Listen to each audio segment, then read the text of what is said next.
Hello, everyone. Welcome back. Mimi, thank you so much for being my guest today. Thank you for having me. Actually, thank you for being my guest again, I should say, because Yeah. you were a guest way early on, like when I had a co host. Yeah. God, I think it was early 2020, right before or right as the pandemic was happening. So, Yeah, yeah, slightly different kind of time of year now. totally. Um, so today, so you have been covering a wide range of topics in the DMV, housing related topics, for over 5 years. And Mhm. obviously, as I just said, they've been both pre-pandemic and post. And you recently penned an article. The exact title is Richmond turning into the new bedroom community for DC workers?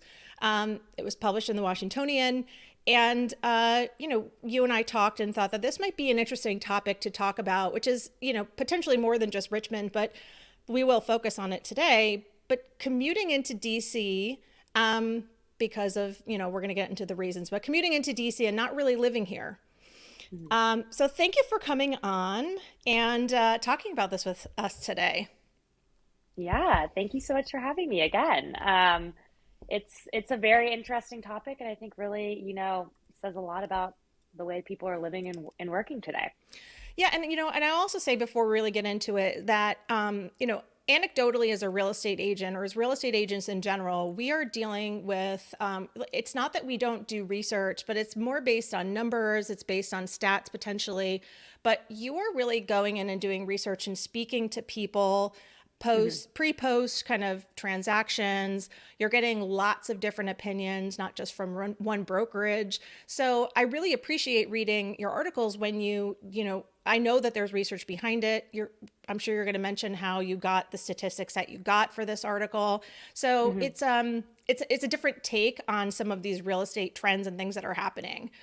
So today, obviously, when we're talking about Richmond, I knew that this may be happening, but not to the Hmm. degree that you reported on.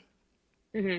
Yeah. Yeah, yeah, definitely. It seems like it's a big thing that's happening, more so compared to previous years for sure. Yeah. So, like, before we again keep going into Richmond, like something that's been this is not like a new concept, right? Like No. people have been doing this for decades. Like my Hmm. dad, I grew up in Albany, New York. My dad occasionally had to go to New York City, again, occasionally, but he had to go to New York City. It's a 2.5 hour drive or train ride. Luckily, the train is, I think because Albany is the capital, the train was running regularly. It was very predictable.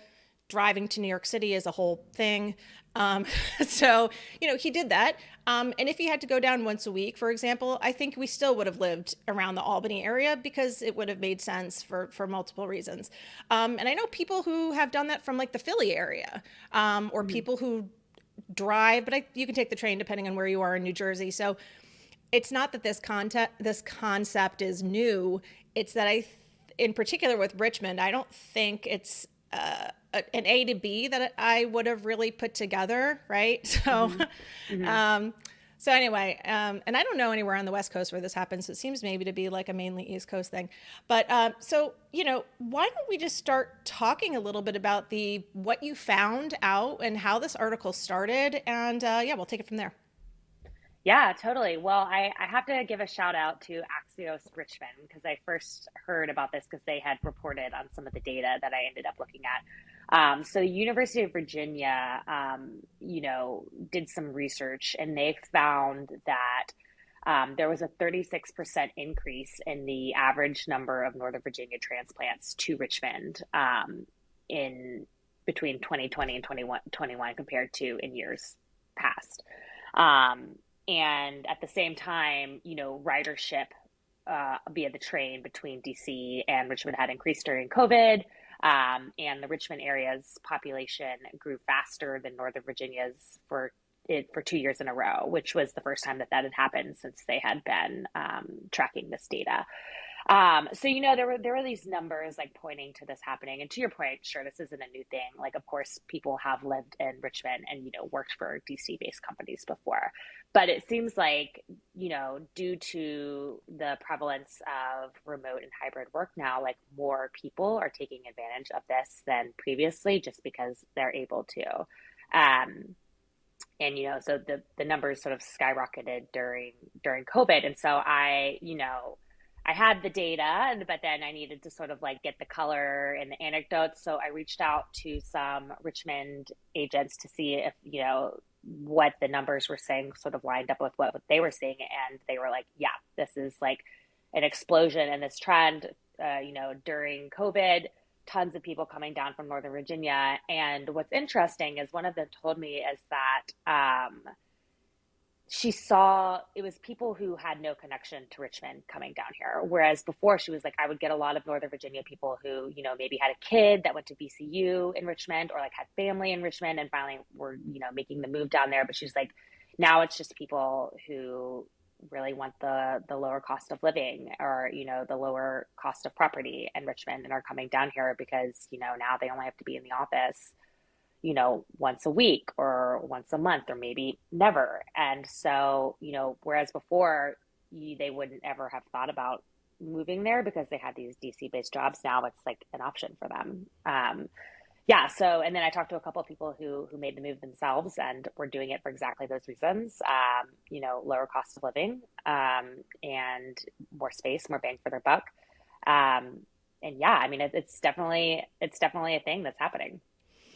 Yeah, I'm curious. So, how many people did you talk to who did the move in this article? I can't remember. Is it like three or I four? talked to three, yes. And so what the agents told me is that most of the people that they're seeing doing this are either first time buyers or people like young families who like need more space and it's just really expensive to get that here.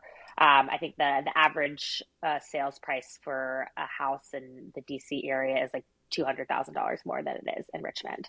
And one big thing that like this is sort of like an anecdotal thing that I found that necessarily wouldn't have been like reflected in data is that the reason why so many of these Northern Virginian people are looking to Richmond as opposed to just like looking out further like to a Loudoun County where on the outskirts where you can get cheaper housing is because they can still have like a lot of the amenities that they like about Northern Virginia in Richmond, right? Like, they can walk to restaurants, walk to bars, like there's concerts, there's plays. One woman I spoke with was like, we really told our agent that we wanted to be able to walk to breweries from our house. Like that was like really important to them. And it's like something that I guess they could do in their house in Alexandria and they can still do that in Richmond, whereas if you move out to like Round Hill, Virginia, like you can't really, you're not walking to like a bar out there. So it's like, the trappings of an urban life, the kind of life that they have here in Northern Virginia.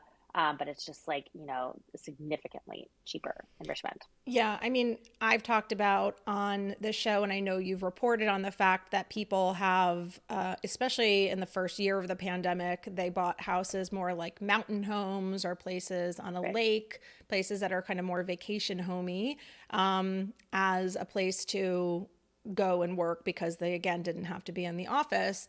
But that's a completely different feel and not what we're talking about here because this is like literally Mhm. city to city. And yes, Richmond's not as big and potentially it doesn't have quite as much, but yeah, I mean, it's kind of small city living, which is kind of funny because I feel like everybody says DC is a small city, which Yeah. whatever. There's not just big and Yeah. small, right? Like, yeah, New York's Right. huge and DC's, medium or whatever. But yeah, so it is interesting because if I'm being totally honest, when I first read your article, I was like, ugh, like I'm a city girl. Like I don't want to live in Richmond. But then I thought Mhm. about how like now again, it was probably 5 years ago, so it was definitely pre-pandemic and a couple years before that. But my friend and I drove down to Richmond because we wanted to look at all the street art. There's a ton of art. There was at I can't remember the name of the museum there. They've got a really great Oh, art amazing museum. museum. Yeah, Yeah, and they had totally. an amazing exhibit that we really wanted to see. And then a year after that, there was a concert I wanted to see. So I drove down for the night, saw the concert, and drove back. It's a pretty intense amount of driving, but still, like but my point Yeah. is more that they have those things there. Maybe Yeah. not to the greater degree, but it's interesting because you're talking about Northern Virginia a lot of the time and while you're speaking versus DC. And if you live in like Old Town, it's kind of like a mini city in a city. And I can see Hmm. how the going from Old Town to Richmond or some areas of Northern Virginia is really an easy transition. Yeah. Totally. Yeah. And like going off of that, I asked some of the agents this. I was like, are you seeing mostly people from Virginia, DC, Maryland? And they were like, not Maryland, really. It's mostly either DC proper or Northern Virginia, just because I guess like the thought of, if you're in Maryland, I guess people just want to, continue going north and maybe move further out into the Maryland burbs. There's no really data to sort of speak to that, but it is interesting. It seems to be mostly like Northern Virginia folks in DC doing Yeah. this. Well, or if you're a city person and you're already living in Maryland, or, you're close to DC from that angle, maybe you're considering Baltimore. Yeah. And Baltimore has a really, really, really predictable, great train that runs in between, the MARC train. So Hmm. we're going to get into the cons in a second, potentially, of being in Richmond, but that's certainly a pro of doing the Baltimore DC connection. And even Baltimore, I Totally. mean, this I know because I really love Baltimore. Baltimore's seen an uptick in their prices too, because Hmm. I would assume because of some of what we're talking about right now, Sure. the cost of living is just tremendously lower. And Baltimore is another really big city that has a robust, entertainment scene, restaurant scene, et cetera, et cetera. Lots of universities there. So yeah.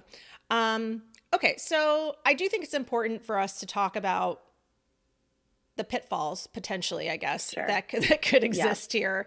And because I mean, at the end of the day, Richmond is, I think they say, just over 2 hours south of here, right? Well, it depends on traffic, of course, but yeah. Okay, so let's talk about that.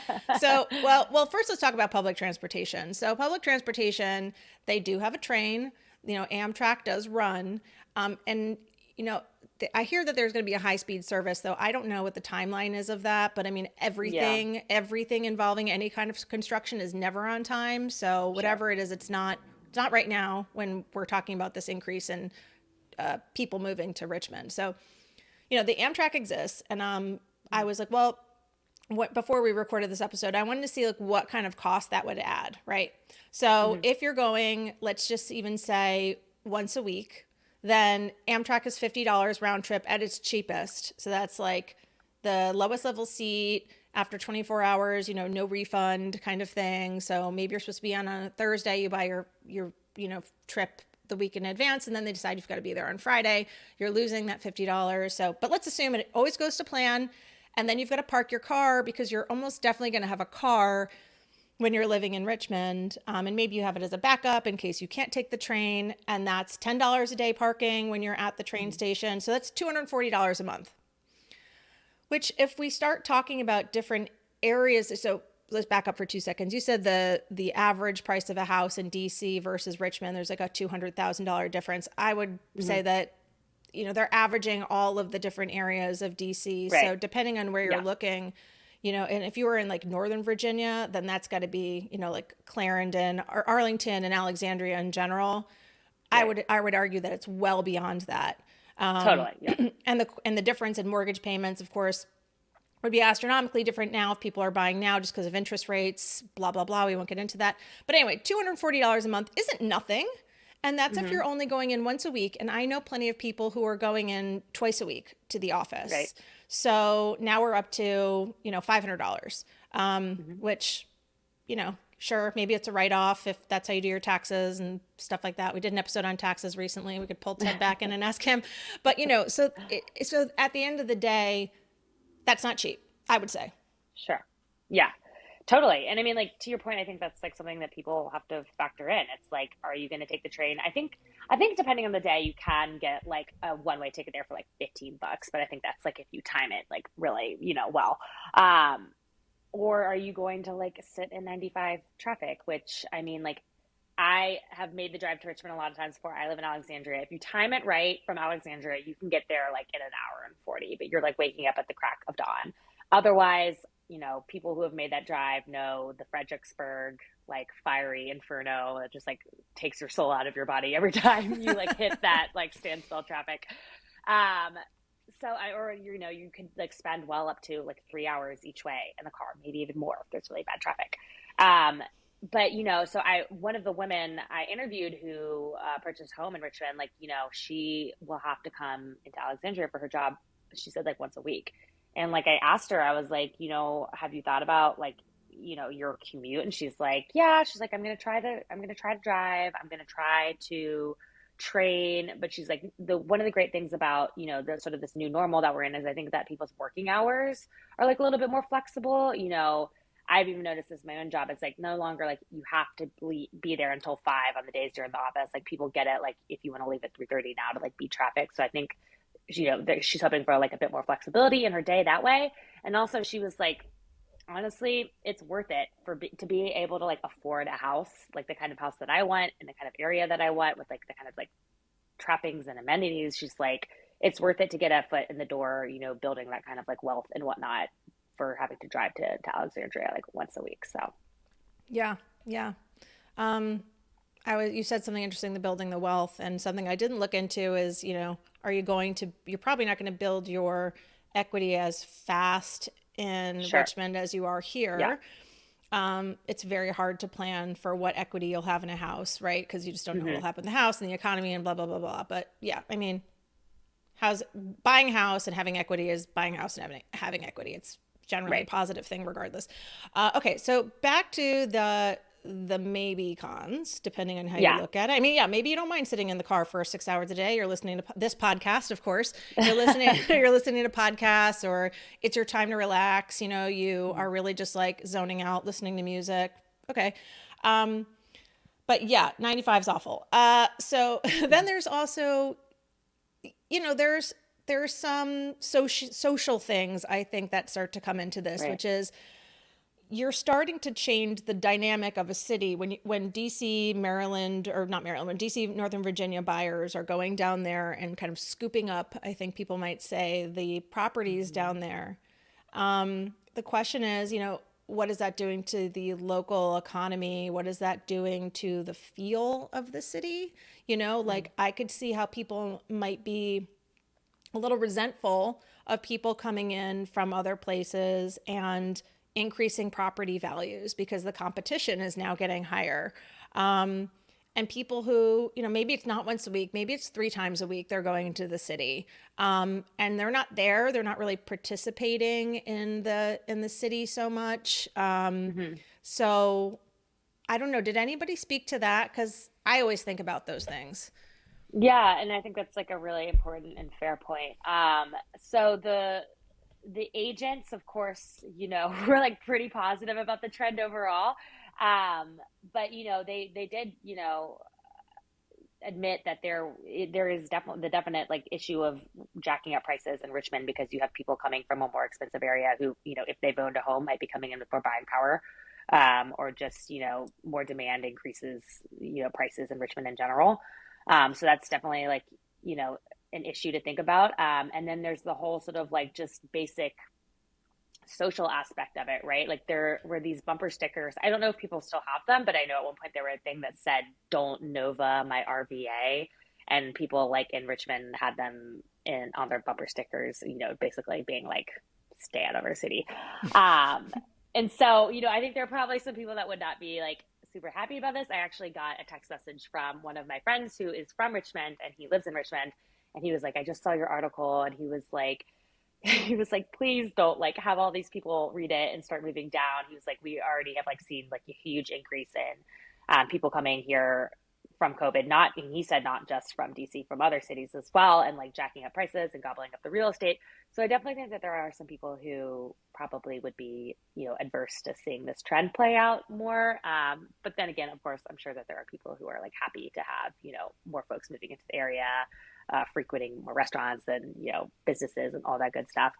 But yeah, and then it's also, you have to think about things like, a lot of the things that people are excited to maybe leave behind in Northern Virginia, like, higher prices just for cost of living stuff or like traffic, that could end up trickling down to Richmond if more and more folks start moving there, so at what point does it sort of like the tide starts to rise and it sort of like matches a lot of those things about Northern Virginia.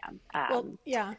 To your point about the traffic before and leaving at good times, well, if you've got more people who are leaving at good times, Right. it's going Yeah. to increase traffic all the time. And I've noticed that, like you were saying that since COVID has happened, since the pandemic happened, people have a little bit more leeway and when they leave work.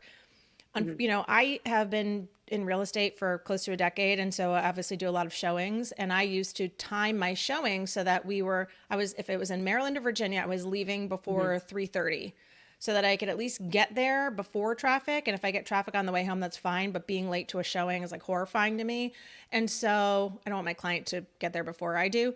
And the Hmm. thing is, like, I have noticed a massive uptick in when I'm going to Virginia specifically and getting on 95 or getting on, 395 first at 3:30.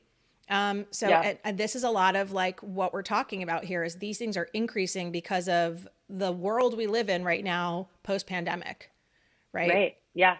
And Totally. so, and so, like as you're calculating well, we'll talk about one more thing. One thing I don't think people can really understand, or predict right now is what if return to work restrictions and rules change? And I've been saying that from day one Hmm. because, you know, listen, I would love to be able to live on a lake and, my job doesn't allow that obviously, but and predictably know when I'll be working and where I'll be working, assuming I stay in that job, for an extended period of time. But I already work restrictions and rules have changed. Unless you had a work from home job before and your job is exclusively a work from home job, how are you going to predict what your employer does? I mean, I'm sure you've reported on the fact that you've got so much empty commercial real estate space right now, Yeah. to the point where they're thinking about they're planning on making some of that commercial space into residential space. So that's a whole different topic we could talk about. But the fact is, yeah, I mean, you just don't know. Yeah. Yeah. I mean, that's a totally valid point as well. And I mean, I wish I had a crystal ball. I could tell you You and me what's going to both. happen. But I mean, I do think just, and this is, I'm sort of hypothesizing here and making my own predictions, but just based on everything that I've read, I do think that for the most part, at least hybrid work will be like a permanent fixture for the majority of white collar workers going forward in perpetuity. And so it will still continue, even if you do have to go back into the office, 1 or 2 days a week. I do think that we are in a very different world than we were in early 2020. You know what I mean? And Sure. so that does that sort of change and just, the way that we live our daily lives has really, opened a lot of doors for people that I just think that will continue to be, a bigger and more sought after option for people going forward as far as where they live. Sure. I mean, I think interestingly, well, obviously there's a lot of federal jobs here. Even during the pandemic, Right, you had people with clearances who are working from home. right. And that's where I've seen a huge switch is like, okay, now you can come back in the office. We've got, like technology that exists in our buildings that are, for safety reasons, for security reasons.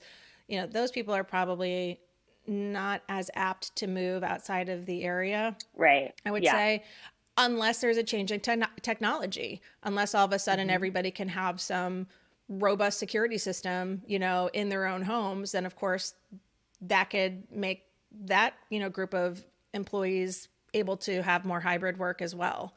Hmm. Um, Yeah. so Yeah. And to yeah, your point about the federal workers, I mean, since there hasn't been like, sort of an exact mandate on exactly what they're going to do with federal workers as far as being back in the office, I think it would be really interesting to see like if there is sort of like a definite, this is what we're doing, like if, then those people are able to make the kinds of decisions that other folks have been able to make since they sort of have like more feedback on exactly what their schedules are going to look like. Because, I mean, the whole federal workers thing is like a big reason why downtown DC is so empty right now, and all those hmm, office spaces are sitting empty, right? Because they don't have any sort of like mandate yet. And so, once we sort of a lot of these businesses began to solidify their exact routines going forward, I think that we might even maybe see more people opt for this thing as they sort of know like exactly what their day to day is going to look like. sure. All right. Well, I'm not sure I have much more. I'm not sure if you have anything else you want to add. If anything interesting tidbits came out of this. I mean, I just think it's like super fascinating. I'm really, really interested in, the way that we are sort of like defining this new normal going forward and just the impacts that it has on, how we live our lives. And obviously, I mean, talking about this issue, touches on just the lack of affordable housing in DC and, crazy rising home prices across the nation. And it's like a big issue. I mean, people want comfortable, like, places to live where they can have like space to now work and live and do all the things that, used to do in three different spots. And now we're doing a lot of it just in one spot. And so, I mean, we're talking about sort of like a localized sort of story, but it really has, whiffs of all of these different issues that are sort of really plaguing people across the country. So it's super interesting. Yeah, well, thanks for reporting on these things. And, Yeah. I'll be interested to see kind of what topics I'm always interested to see what topics you'll be covering. But yeah, maybe you'll have some follow up on this at some point. Yeah. And happy to have you back as a guest again if we Thank have something to talk you. about. So thank you so much. And Yeah. Thank you for having me. we'll see all you soon. Yes. Thanks so much.